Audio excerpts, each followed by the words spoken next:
Teman-teman, assalamualaikum warahmatullahi wabarakatuh. Jumpa lagi di channel saya, Ibrahim Haji Channel. Nah, sekarang saya bersama Bang Sutendi. Bang Sutendi ini adalah tokoh masyarakat, adalah seorang motivator, adalah orang yang sangat menginspirasi banyak anak muda di Indonesia. Wah, dan wartawan senior. Nah, jadi jauh lebih senior dari ini. Dan ini adalah Ustadz Amar atau Dr. Muhammad Amin yang ternyata basicnya juga ekonomi syariah. Ya, alhamdulillah ya ketemu teman-teman ekonomi syariah juga nih teman-teman. Apa kabar Ustadz Amar?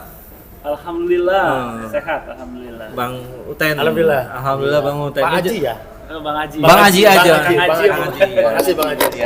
Jadi ya teman-teman, hari ini jadi Bang Uten dan Mbak Ustadz Amar ini baru aja jadi narasumber di sebuah acara pelatihan pemuda oleh pemuda Sulawesi ya. Ya apalah namanya, Ikatan Pemuda Sulawesi ya, mohon maaf kalau saya nggak hafal. Itu acaranya itu memotivasi para pemuda dan pelajar.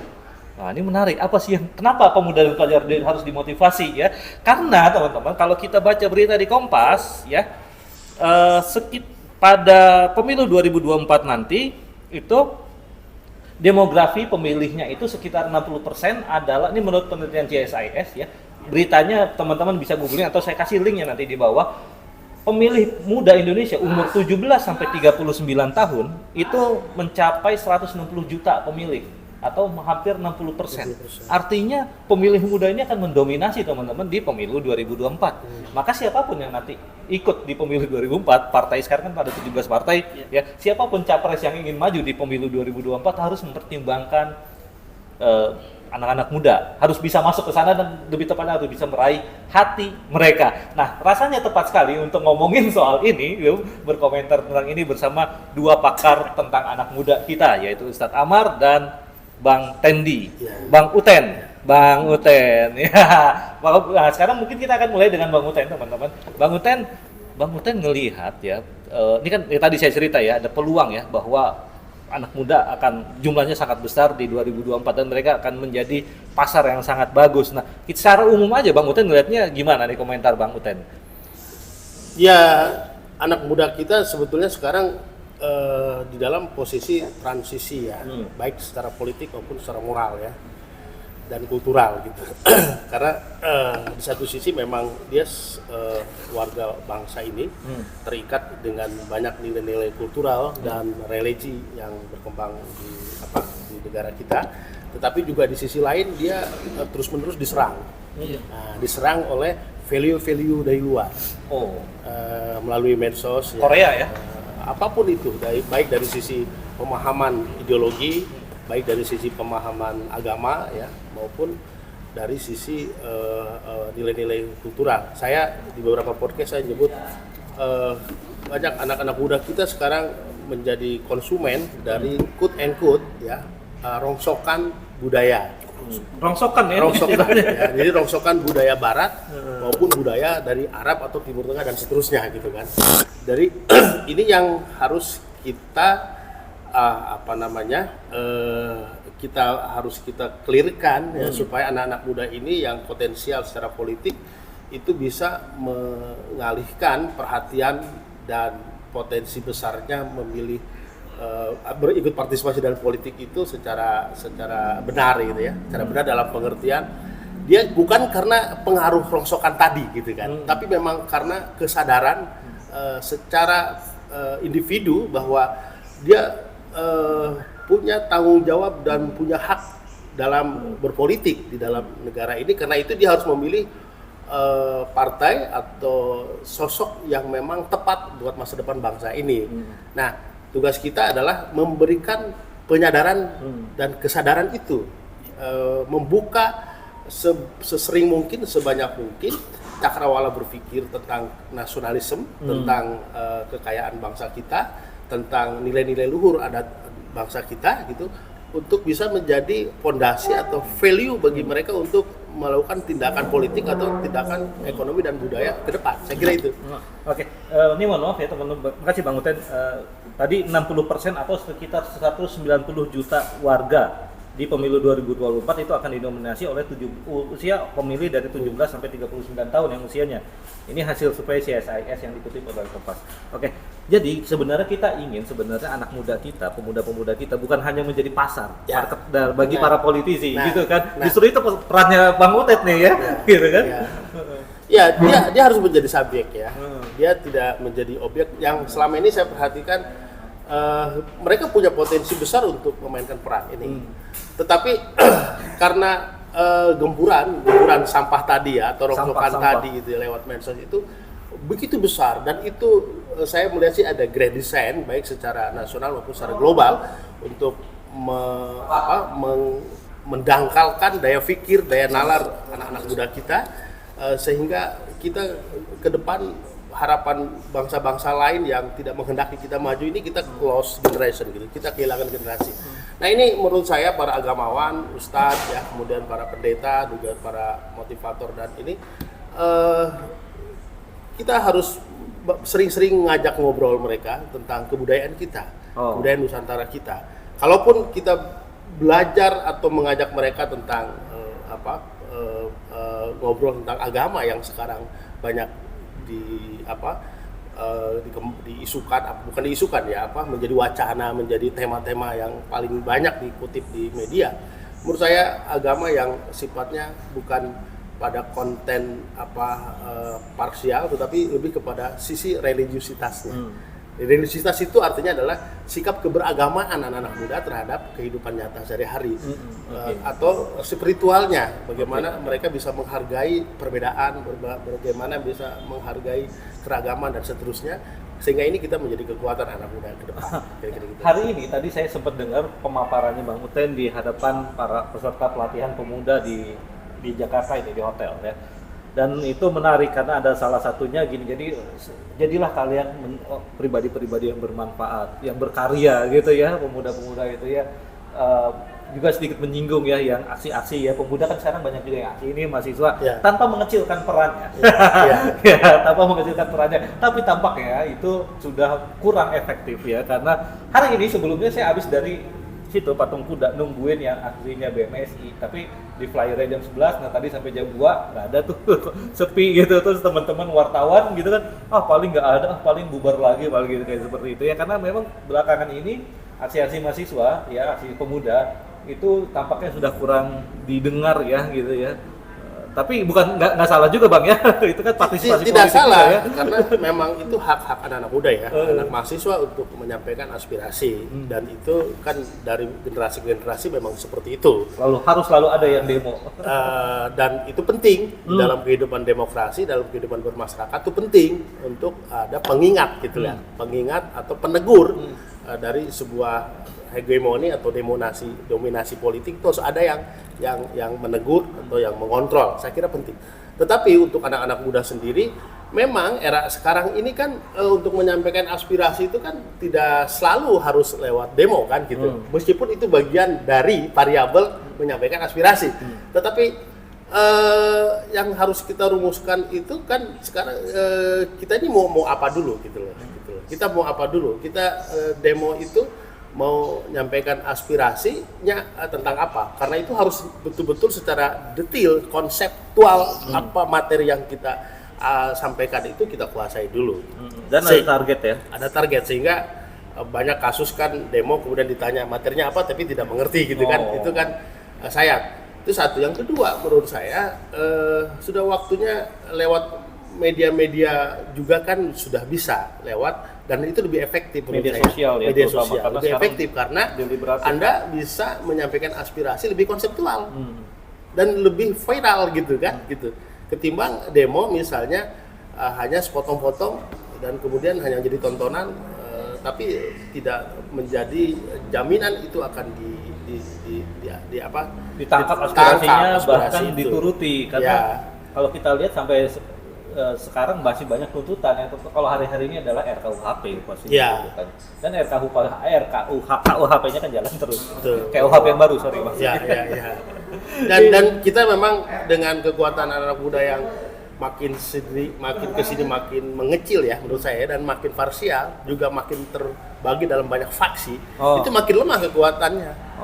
Kekuatan Frasernya itu namanya daya tekannya makin rendah. Karena memang di anak-anak muda sendiri kan sudah terbagi faksi-faksi itu gitu loh. Ada yang apatis. Nah, ya. kira-kira gitu. Iya. Jadi menurut saya harus ubah mindset lah ya, harus ubah paradigma bagaimana aspirasi itu bisa disampaikan satu sisi, tapi sisi juga jangan lupa bahwa anak muda itu bukan identik dengan demo juga gitu loh.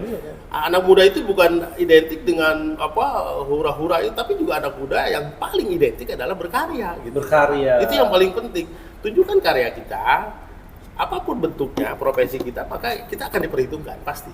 Seperti saya sampaikan tadi di forum itu, kalau Anda berbagi dengan karya Anda, dengan pikiran Anda, dengan konsep Anda, pasti akan dihitung.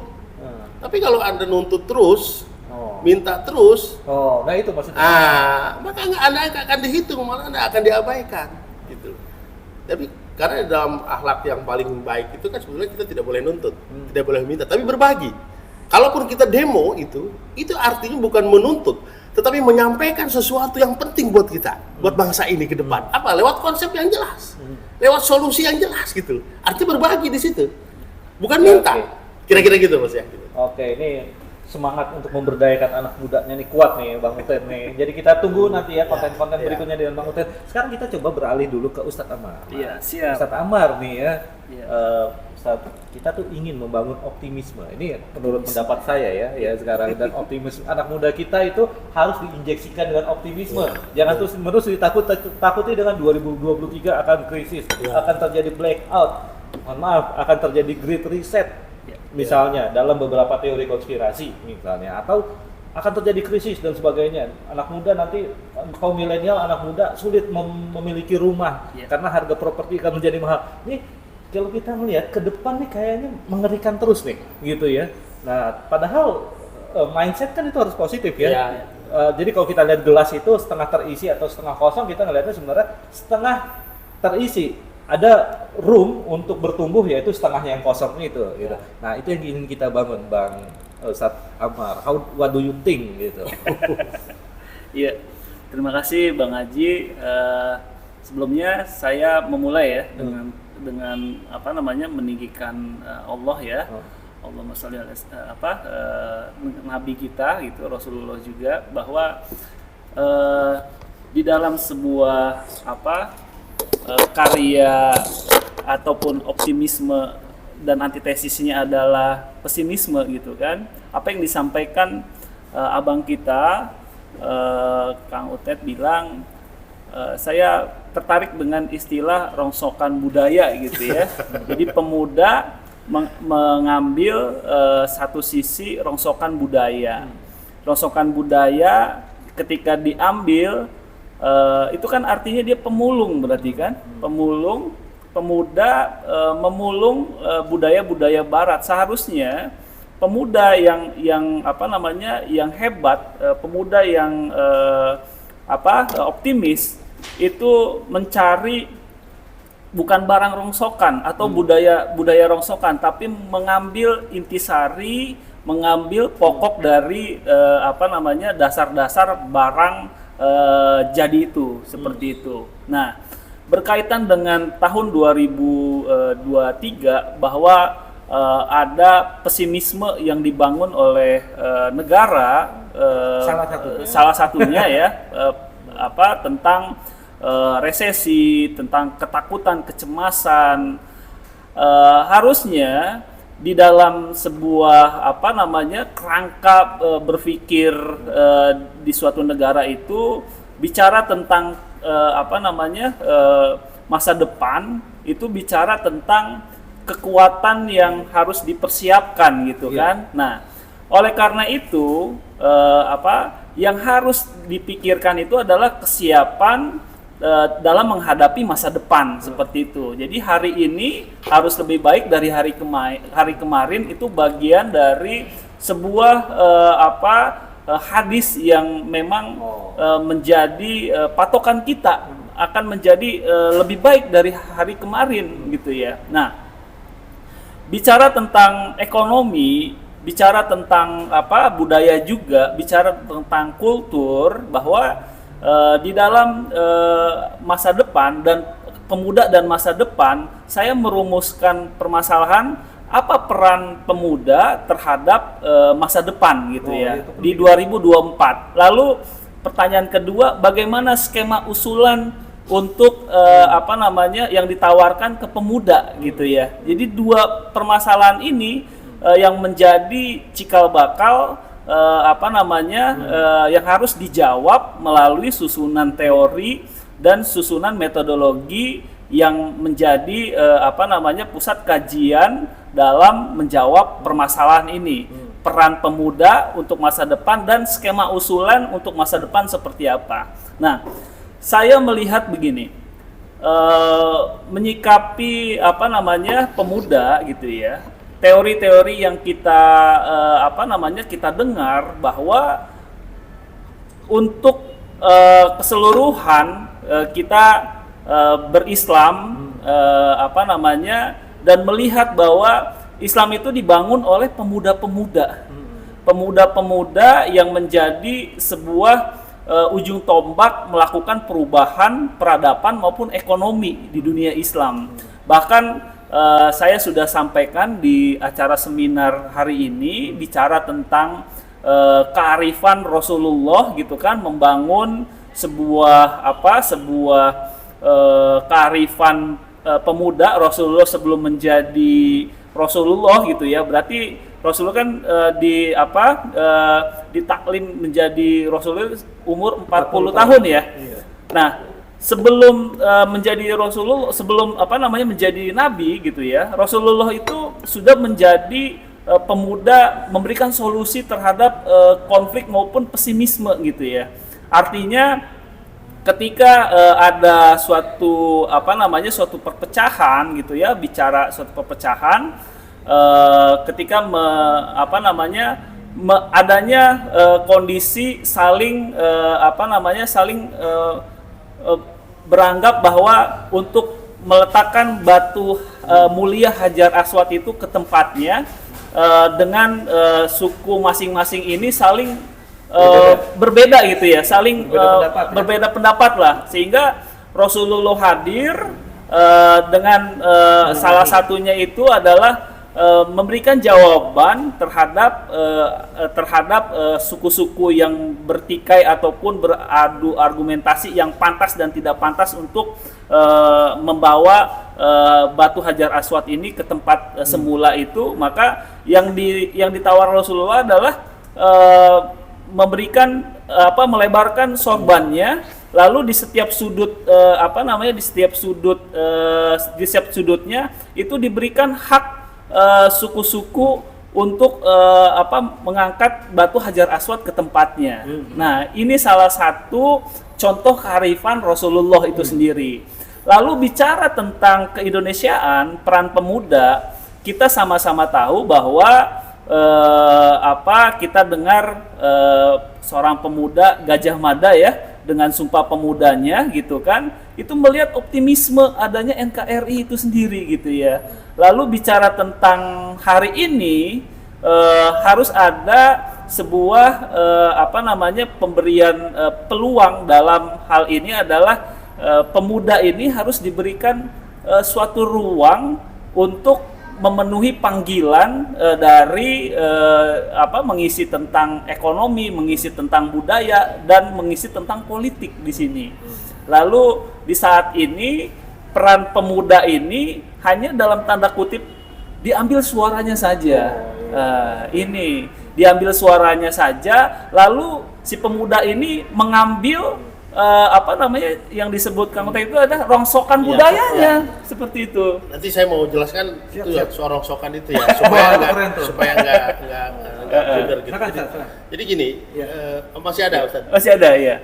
Lalu yang harus diambil itu adalah pemuda ini memberikan sebuah ruang gerak, sebuah kesempatan untuk mengambil peran. Nah, mengambil peran inilah yang harus diberikan kepada seniornya sebenarnya. Seniornya untuk memberikan hak dipilih maupun memilih gitu ya. Dalam hal ini tentang politik, ekonomi maupun lainnya. Itu yang pertama. Yang kedua, tentang permasalahan skema usulan apa yang terbaik untuk pemuda gitu ya. Saya pikir skema usulan yang terbaik yang pertama yang harus dipersiapkan adalah pelatihan kepemimpinan untuk pemuda gitu ya. Jadi semua yang saya harapkan itu adalah semua organisasi politik itu harus ada satu program leadership untuk kepemimpinan gitu ya, leadership kepemimpinan membentuk karakter di mana pesertanya adalah pemuda semuanya, dan itu bagian dari mempersiapkan pemuda untuk kepemimpinan pemuda. Jadi dipersiapkan pelatihan kepemimpinan pemuda gitu ya dari setiap partai politik warna hijau, merah, putih dan seterusnya.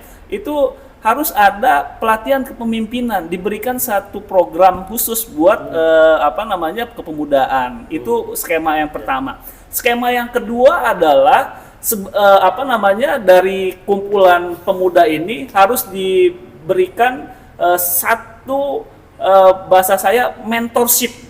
Jadi ada satu pembimbingan dari senior, sehingga dengan adanya senior maka diharapkan pemuda-pemuda dari HMI maupun dari PMII, dari IMM ataupun dari seluruh organisasi lainnya itu bisa mengacu kepada figur dari leadership ini sendiri gitu ya. Jadi perlu adanya figur yang menjadi pengayom dari pemuda-pemuda itu sendiri, seperti itu. Jadi harus ada ikatan batin lah bahasanya seperti itu, ikatan batin dan ikatan dalam tata kelola kepemudaan.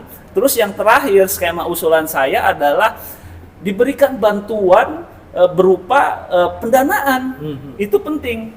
Kenapa? Karena pemuda bahasa saya itu ide-idenya inovatif, segar. Tapi ketika hanya sekedar ide, sekedar usulan, sekedar proposal tanpa adanya dana, itu nothing. Sami mawon. Nah, itu yang sekarang itu hilang ya. Ya, jadi saya bilang begini, harus ada konsep pemberian dana kepada mahasiswa. Baik itu melalui sumber dana dua hal. Yang pertama adalah sumber dana sosial Islam seperti zakat, wakaf, infak, sedekah. Terus yang kedua adalah secara komersil atau adanya hubungan keikatan gitu ya. Keikatan itu maksudnya apa? Ketika dia sebagai sudah di training di leadership, terus dia punya ide usulan, diberikan dana dan dia akan menggerakkan organisasi itu dengan dana yang telah diberikan. Jadi ada ikatan dinas kalau bahasa saya. Jadi ada ikatan dinas itu yang secara komersil. Tapi kalau secara sumber dana dari sosial, dari zakat, wakaf dan infak sedekah, itu artinya dia ingin menumbuhkan, mensejahterakan umat secara umum karena dari instrumen syariah seperti itu. Kira-kira itu dari hal saya ya. Itu tadi soal rongsokan. Sebelum saya ke rongsokan tuh begini, saya menyinggung usulan skema itu ya, skema untuk pemuda itu ya. Itu yang menurut saya sekarang udah mulai hilang ya. Kalau dulu ada ya, Bang? Maksud saya gini, mungkin sekarang ada, kegiatannya ada, tetapi ruhnya yang hilang. Jiwanya yang hilang. Jadi kalau saya gambarkan sekarang itu anak-anak muda itu terbagi dalam faksi-faksi, organisasi-organisasi, kelompok-kelompok, dan itu kemudian quote and quote, ini bukan mau mendiskreditkan, anak-anak muda kita ini sekarang dijadikan peternakan dalam tanda petik, ya. Peternakan. Artinya kayak semacam peternakan, ya, peternakan politik. Oh, politik ya. Peternakan ekonomi kepentingan, kelompok, peternakan partai, peternakan kelompok lainnya. Itu yang membuat nasionalisme anak-anak muda sekarang itu mulai tergerus gitu. Jadi mereka bergerak memang ada, tapi tidak punya kekuatan karena pelatihan-pelatihan yang dilakukan itu sifatnya sangat formalitas, sangat birokratis gitu loh, sangat kesannya baik proyek hanya sekedar menjalankan tugas proyek kira-kira gitu kan. Gitu. Nah, lebih banyak misalnya tentang teknik ya, teknik wirausaha, teknik apa. Tapi yang paling penting menurut saya sebetulnya adalah value-nya, mindset-nya itu yang harus dibangun. Itu yang paling penting. Karena kalau orang sudah punya mindset wirausaha misalnya, atau mindset kebangsaan misalnya, itu kan soal teknis aja yang lain gitu. Nah ini yang menurut saya kesini itu makin lemah. Dulu kebetulan saya pernah di Menpora ya, sebagai konsultan life skill itu. Yang kita bina misalnya entrepreneurship-nya. Jadi misalnya ada dana sekian ratus juta itu 70% saya buat itu untuk mindset, pembentukan mindset. Mindset dulu ya. Mindset dulu. Baru itu skill-nya gitu loh. Nah, sekarang menurut saya itu semakin lemah karena itu kemudian anak-anak muda kita mudah sekali menjadi konsumen rongsokan tadi gitu loh. Mudah sekali karena tidak diberi pagar ya hati dan pikirannya kekuatan untuk bisa menyaring gitu loh. Memilih karena dia menjadi quote and quote peternakan tadi gitu loh. Bisa ikut kerumunan, ada demo nih, jadi budaya kerumunan kemudian menjadi sangat berkembang gitu kan, bukan budaya wirausaha. Wirausaha itu kan wiraya mandiri namanya kan, berdiri sendiri. Nah ini yang harus dikoreksi menurut saya ya dari pemerintahan sekarang dan ke depan. Nah rongsokan yang saya maksudkan itu adalah gini, semua negara memang tidak akan lepas dari rongsokan itu. Misalnya gini, kita sangat mengidolakan Barat. Tetapi yang kita idolakan itu adalah budaya-budaya parsialnya, rongsokannya. Misalnya free sex-nya, minumnya, misalnya kebebasan berdemokrasi yang tanpa konten, gitu kan. Dan seterusnya. Padahal di Barat juga ada banyak yang positif. Misalnya negara-negara itu menjadi maju sekarang di Eropa itu. Kenapa? Karena pemikiran, karena filsafatnya. Karena misalnya Anda lihat berdirinya negara-negara bangsa-bangsa di dunia Barat itu adalah karena berangkat dari value, karena Renaissance misalnya itu didorong oleh semangat bagaimana membangun kehidupan manusia lebih baik gitu. Kira-kira itu filsafatnya. Atau misalnya saya sebut di dalam podcast lain tuh ada rongsokan Timur Tengah atau Barat. Rongsokan Timur Tengah nih. Misalnya itu contoh misalnya. Kan kita hanya ngambil bajunya misalnya kan, ngambil jenggotnya misalnya kira-kira gitu kan. Ngambil busana dan seterusnya. Tapi kita tidak mengambil misalnya value terdalamnya apa? Keilmuan. Anda bayangkan kemajuan dunia itu sekarang itu dimulai dari Arab, dari Timur Tengah. Semua ilmu pengetahuan itu diambil dari ilmu di Timur Tengah. Matematika, kesehatan, hampir semua keilmuan itu diambil dari Islam. Kenapa kita nggak mendalami ininya? Gitu. Kenapa kita harus lebih menampilkan identitas Islamnya? Bukan saya menyinggung politik identitas ya, tapi kita lebih mengedepankan identitas kitanya sebagai umat gitu. Tapi bukan karyanya, bukan substansi dari keislaman itu. Keislaman itu apa? Yaitu kasih sayang, cinta, peduli, damai dan seterusnya. Terus berkarya kepada keilmuan. Apa yang tidak diciptakan oleh dunia Barat yang bukan dari Islam coba? Terinspirasi dari Islam. Dari dunia Islam. Dari mulai filsafat, mulai ilmu matematik, dari mulai ilmu kedokteran, mulai ilmu perbintangan. Nah, kenapa kita nggak itunya gitu loh, yang kita kembangkan? Nah, kira-kira gitu. Jadi, karena itu menurut saya, kita ini juga bangsa yang sangat kaya. Lebih kaya dari Barat dan Arab. Lebih kaya. Lebih kaya dari sisi sumber daya alam kita paling kaya, karena kita adalah bangsa yang ada di sentrum. Kalau istilah bahasa leluhur saya itu, adalah bangsa yang ada di inti jagat. Inti jagat itu di jantungnya bumi. Karena di jantung bumi, maka seluruh kekayaan alam yang sifatnya premium itu ada di negara kita. Sumber daya alam dari mulai emas, minyak, ikan, sesuatu ada di kita. Coba bandingkan negara mana yang bisa melebihi kekayaan bangsa kita? Nggak ada. Kemudian juga kekayaan dari segi value, nilai-nilai luhur. Coba ada nggak bangsa di dunia yang memiliki keragaman adat istiadat, bahasa yang sekaya bangsa kita.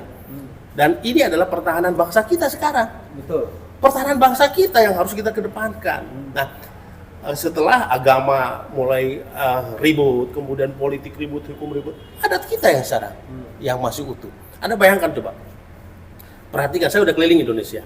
Di setiap ada adat itu yang teguh mempertahankan nilai-nilainya, pasti di situ ada kekayaan alam. Pasti ada kekayaan alam. Karena mereka menjaga kekayaan alam kita. Di Papua itu semua adat sangat kuat. Karena seluruh tanah Papua itu isinya emas. Di Banten ada Baduy, ada Cisumsang dan seterusnya. Karena di dalamnya itu ada minyak, ada emas dan seterusnya. Karena itu menurut saya Pancasila pun itu lahir dari kekuatan adat kita. Dan itu sangat islami banget gitu. Sangat islami betul. Nah, ini yang menurut saya harus kita hadirkan ya. Tema-tema itu ke dalam kurikulum, pelatihan, kepemimpinan di anak-anak muda kita. Bahwa untuk menarik lagi mereka yang sudah lari lari dari akar budaya bangsa kita supaya pulang. Kembali lagi. Supaya pulang kepada akar kita. Kalau dia agama Islam, kembali kepada akar Islamnya, bukan ke akar rongsokannya. Betul. Kira-kira gitu, ya. Oke, Kanji.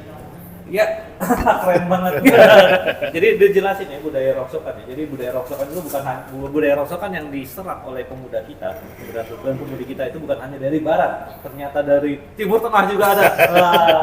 Termasuk juga budaya rongsokan yang kemudian dimanipulasi dan dijadikan salah satu alat untuk mempolarisasi bangsa ini lewat istilah-istilah yang terinspirasi dari pemilu 2019. Ada namanya kadrun.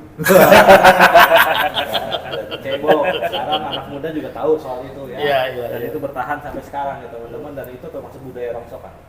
Polarisasi, mempolarisasi konten-konten yang bukan hanya hoax tapi juga berupaya memecah belah, memprovokasi dan sebagainya, itu juga rongsokan ya Pak ya.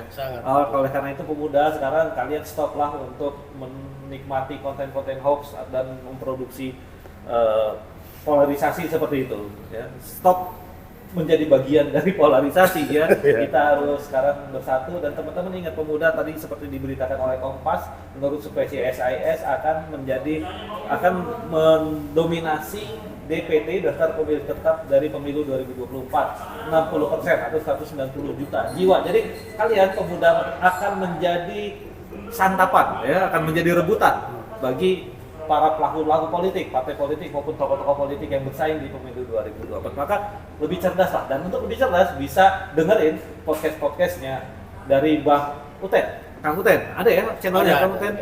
Bisa apa? Ada di Kick Tangsel juga ada. Kick Tangsel, wah karena ini orang Tangsel ya. Ada juga yang Ayo Bicara. Ayo Bicara ya. Di YouTube semua itu. YouTube. Oh YouTube semua. Kalau Ayo Bicara belum begitu berkembang. Yang Kick Tangsel ya. Tangsel. Nah, Kick Tangsel itu di channel YouTube Kick Tangsel teman-teman bisa belajar banyak dari Kang Uten, dan dari tentu saja dari Ustadz kita, Ustadz Aman. Ya.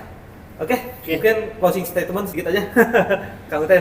Ya, kepada anak-anak muda dimanapun di Nusantara, saatnya kita pulang, ya, pulang kepada akar bangsa kita sendiri, budaya bangsa kita, juga akar kekuatan agama kita sendiri, ya, di mana itulah yang menjadi modal dasar, yang menjadi kekuatan bangsa kita sebagai sebuah bangsa maupun kita sebagai umat manusia. Terima kasih. Assalamualaikum warahmatullahi wabarakatuh. Iya.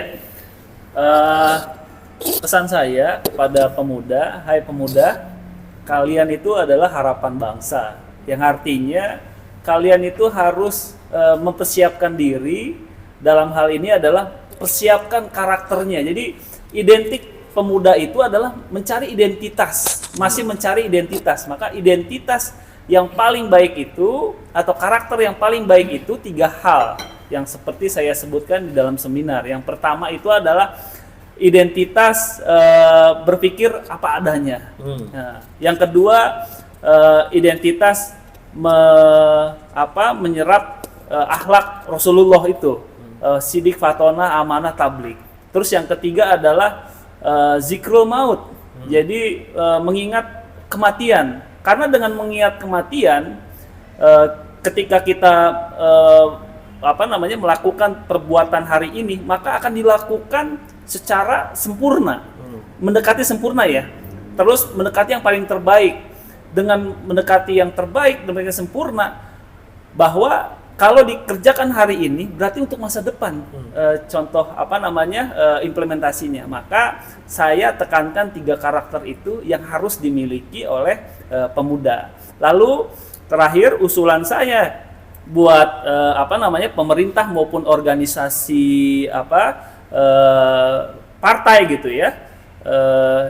Yang pertama itu bantu buat suatu program leadership untuk ruang pemuda untuk dibina ya, bukan dibinasakan, dibina, diberikan pelatihan tentang leadership gitu ya.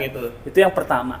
Yang kedua adalah pemuda itu diberikan sebuah ruang gerak di situ. Ruang gerak dalam arti ruang partisipasi mengisi kontribusinya yang nyata.